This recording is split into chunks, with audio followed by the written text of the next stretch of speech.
Shalom, sean nuevamente bienvenidos a este espacio de Torah. Nuevamente desde la tierra de Israel estamos aquí para compartir con ustedes un mensaje más sobre la Torah y la transmisión del pueblo judío a lo largo de estos 3 milenios de historia que tenemos como pueblo. En esta ocasión quería responder a una inquietud que es muy común entre la gente que apenas se empieza a interesar en el judaísmo, que no conoce mucho, o a gente que incluso que viene desde el cristianismo, pero que no conoce todo lo que son los textos judíos y tal vez en ocasiones por los nombres en hebreo se confunden un poco. Y bueno, como veo que es una cuestión que pasa muy frecuentemente, quiero explicar pues qué son los textos judíos que tenemos, sus nombres en hebreo, en español, para que pues tengan más claro todo esto y cuál es la cronología y su importancia en el pueblo judío en nuestra época. Así que bueno, vamos a empezar hablando de el Tanaj, de la Torá, que son los 5 libros de Moisés, que en español se le llaman como Pentateuco, y que en hebreo también se le llaman como Humash, que es exactamente la traducción literal, Humash y Pentateuco. Humash viene de 5, Pentateuco viene de 5, de Penta, de los 5 libros de Moisés. Y por ejemplo, aquí tengo un libro pequeño, que este es para cuando estoy viajando, que justamente tiene los 5 libros de Moisés, que son los 5 libros principales del judaísmo, son los que sacamos en los pergaminos cada semana, todos los Shabbat, todos los sábados, para poder leerlo. Y como bien saben, son los 5 libros más importantes del judaísmo. Luego tenemos lo que es el Naj, que junto con el Humash, con la Torah, son el Tanaj. El Tanaj es este libro que tengo acá, que es lo que el cristiano conoce como el Antiguo Testamento.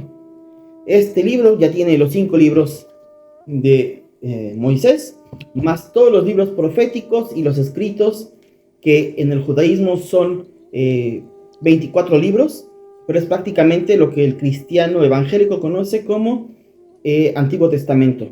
Obviamente, como les digo bien, es lo que el cristiano evangélico conoce como Antiguo Testamento, pero no lo que el católico conoce como Antiguo Testamento, porque ellos tienen libros que el judío no tiene.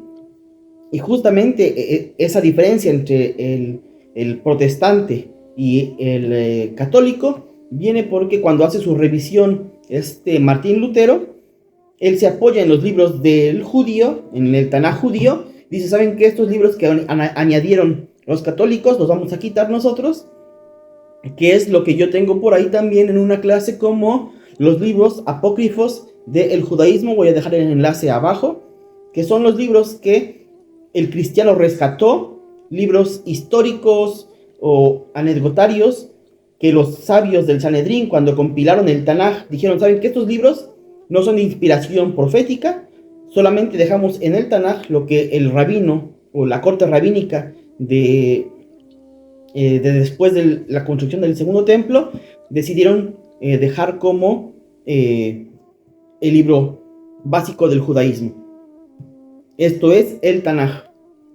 Y, por ejemplo, acá ustedes pueden ver estos libros negros, son el Humash con comentarios, son 5 libros, 1, 2, 3, 4, 5, y todos estos libros verdes que tengo aquí son los libros proféticos, y también los libros del Tanaj, los escritos, proverbios, salmos, todos esos libros, crónicas, las cartas del profeta Samuel, el libro de los reyes, todo esto, pero con comentarios. Entonces aquí ustedes lo pueden ver solamente el texto natural, y todo esto ya tiene comentarios, todo el Tanaj comentado. Entonces tenemos ya los 2 libros básicos del judaísmo, el Humash, y el Humash más los libros proféticos es el Tanaj. Esto es lo que los rabinos compilan, y el último libro que se introduce en ese cuerpo es el libro de Zacarías, del profeta Zacarías, que se escribe justamente cuando se está construyendo el segundo templo después del regreso de Babel. Para los que no conozcan lo del exilio de Babel, tenemos una clase anterior que hicimos al respecto de esos 70 años del exilio del pueblo judío. Y el dato más antiguo que tenemos de que este texto ya está compilado como Tanaj hace referencia a que en la época del reinado de los Hashmonaim, cuando derrotan a los griegos y los expulsan del templo, se habla ya de que este texto del Tanaj o estos libros del Tanaj ya están ahí, los libros de los reyes, del Samuel, de los profetas. Entonces esa es la referencia más antigua que tenemos de que ya el pueblo judío tenía su Tanaj completo.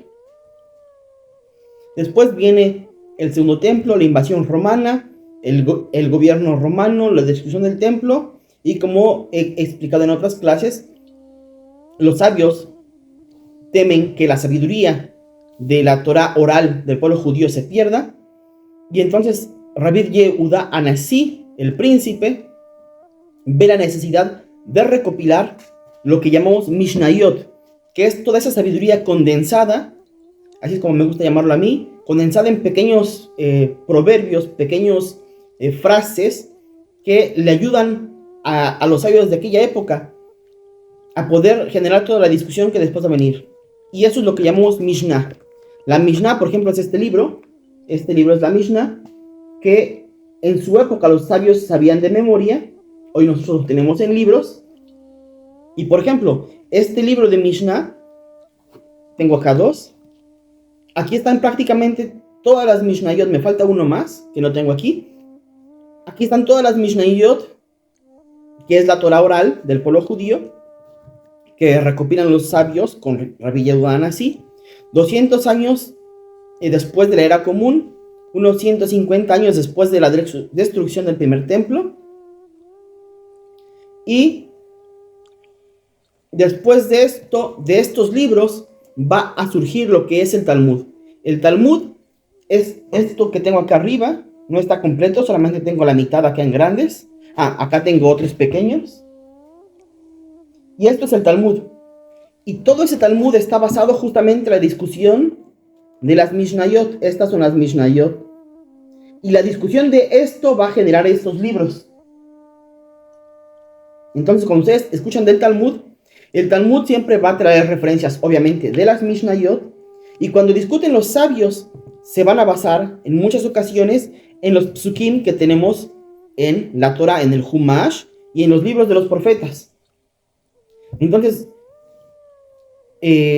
muchas veces uno va a encontrar discusiones y profundidades de los sabios en el Talmud al respecto de los textos del Tanaj o de la ley de Moisés. El Pentateuco, el Humash, es la ley de Moisés. Esos son, en resumen, los libros más importantes del judaísmo. Obviamente, después del Talmud van a venir todos los comentaristas hasta el día de hoy, por casi que son 1600 años, sobre el Talmud para legislar la vida judía, como hemos explicado en otros temas. Y ya después, bueno, van a venir los resúmenes, que son cómo se aplica la ley, porque todo esto es discusión. Pero lo que está en el Talmud no siempre es la resolución final de la ley judía, sino solamente la discusión. Y eso cuando se discute la ley judía. Por eso es que después vamos a tener, como veíamos en la clase del rabino Yosef Karo, los libros que son de la compilación de la ley, cómo se ejecuta la ley. Pero el Talmud solamente discute. Muchas veces tiene conclusiones, pero que no son fáciles de entender. Por eso tenemos los libros que nos traen las conclusiones de la Torah. Por ejemplo, hace 1000 años el Rambam compiló esto que es el Mishneh Torah, donde él dice, bueno, yo creo que esta es la conclusión de la ley. Pero así como Rambam, hubo otros sabios que dijeron, bueno, yo creo que así es como concluye la ley. Y bueno, si quieren entender más, vayan a la clase del rabino Yosef Karo, donde explico cómo es que él usa todas estas ideas, todas estas posturas de la Torah y hace de eso un cuerpo. Entonces, esto es, digamos, los libros básicos del judaísmo. Pero, al mismo tiempo que se escribía el Talmud y las Mishnayot, había otros libros que también se escribieron, pero que no fueron tomados con la importancia de las Mishnayot. Digamos que después del Humash, lo más importante para el judaísmo son las Mishnayot y luego el Talmud, porque de ahí entendemos todas las discusiones de las leyes prácticas del judaísmo. Pero eso es, digamos, en las cuestiones prácticas, las cuestiones de la vida. Pero al mismo tiempo teníamos otros libros que se llaman Beraitot, que tienen otros libros también que son como los Midrashim. Los Midrashim, que son historias paralelas a los acontecimientos históricos del judaísmo, de las historias de la Torá. Midrashim que nos ejemplifican o nos ayudan a entender con otras historias más profundidad sobre los acontecimientos del Tanaj, de la vida de los profetas, de la vida de los reyes, de la creación. Y tenemos muchos Midrashim. De los más conocidos está Midrash Rabbah, que es de esa época. Tenemos también libros que son de Kabbalah, como el libro de las letras del rabino Akiva, o Tiot del Rabbi Akiva, el Sefer HaYetzirah, que también es de esa época más o menos que se escribe, y otros libros parecidos. Los panfletos del Zohar, por ejemplo, también son de esa época, de la época de la Mishnah, pero obviamente que esos eran libros que se mantenían como más dentro de los sabios, dentro de los sabios de las casas de estudio. Y la Mishnah era, por ser la vida práctica del pueblo judío, del judío, lo que más se enseñaba a todos los alumnos. De hecho, lo dice en el Talmud de Hagigá, del tratado de Hagigá sobre las festividades. Hablan que cuando uno tiene que enseñar ley, puede enseñar ley ante 100 personas, pero cuando uno tiene que enseñar los secretos de la creación, solamente lo puede hacer ante un alumno. ¿Por qué? Porque dice, si le quieres explicar a uno, el otro va a malentender las cuestiones y no va a salir nada bueno de eso, solamente vas a confundir a los demás alumnos. Tienes que hacerlo uno por uno. Y por eso siempre se elegía al mejor alumno de la generación. Ahora, ¿por qué se elegía al mejor alumno de la generación? No por ser elitistas, sino porque tú tienes que concentrar todos tus recursos, toda tu fuerza, todo tu intelecto en explicar y transmitir, porque recuerden que el judaísmo se trata de transmitir a la mejor persona que lo pueda recibir. Entonces, a veces no siempre iba a ser el más inteligente al que le podías transmitir ese conocimiento, sino a la persona más recta, a la persona más humilde, a la persona que ese conocimiento no le fuera a hacer daño. Entonces no era una cuestión de élite, sino una cuestión de resguardar y transmitir. Que esta persona pueda transmitir a la siguiente generación de la forma más clara y libre de influencias. Porque al final de todo esto, la intención era resguardar conocimiento. La intención era transmitir conocimiento. Que este conocimiento que yo tenga hoy, que los sabios tuvieron hace 200 años, les llegue a la generación de otros 200, 400 y 1000 años. Esa fue siempre la intención. Entonces siempre se buscaba al mejor transmisor, al mejor sujeto para poder retransmitir de la forma más pura este conocimiento. Y aunque yo tenga una opinión, que mi opinión no influya en lo que voy a transmitir. ¿Qué es lo que veíamos en la discusión entre las casas de Hillel y Shammai? Hillel tenía su postura, Shammai tenía su postura. Y dicen los sabios, ¿por qué ameritó la escuela de Hillel que fuera como ellos la halajá? Dice, porque ellos también enseñaban la postura de Shammai. Te decían, mira, Shammai piensa así, Hillel piensa así, nosotros no pensamos como Shammai, pero igual te lo enseñamos. ¿Por qué? Porque al enseñarte yo la postura de Shammai, te estoy enseñando otra cara de la Torah. ¿Qué es lo que me importa al final de todo? Transmitir este conocimiento, que llegue a la próxima generación. Y es la razón por la que el pueblo judío es muy celoso con la transmisión de sus textos, con tratar de ser lo mayormente fieles a lo que recibimos y a lo que vamos a entregar a la próxima generación. Y esto también lo vemos cuando escribimos nuestros pergaminos. Cuando un escriba toma la pluma y escribe un pergamino, va viendo del otro pergamino y viendo, a ver, primera letra bien, otra letra bien. Revisan letra por letra que lo que copié es exactamente lo que vi y que yo no haga un error y que transmita un error a la próxima generación. Hasta este año 2024 seguimos escribiendo con sumo cuidado cada letra y revisamos y tenemos la ordenanza de copiar de otro pergamino. ¿Para qué? Para que yo no vaya a adulterar ese conocimiento y lo siga transmitiendo de la mejor manera como lo recibieron mis antepasados y dejárselo a las próximas generaciones. Eso es al final de todo la intención del judaísmo y de los libros del judaísmo.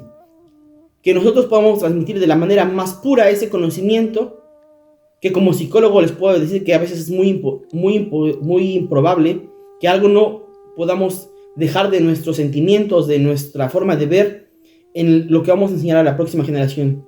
Pero intentamos que eso sea lo más mínimo posible. Y bueno, espero que esta información les ayude para tener más claro la importancia de los libros judíos, de por qué el judío es muy celoso con la transmisión de su conocimiento y que esperamos que las próximas generaciones reciban también este conocimiento que hemos guardado por 3000 años. Gracias por su atención. Si les ha gustado esta información, esta clase, compártanla con sus amigos, déjenos un pulgar arriba y los esperamos para un próximo encuentro de Torah. Shalom.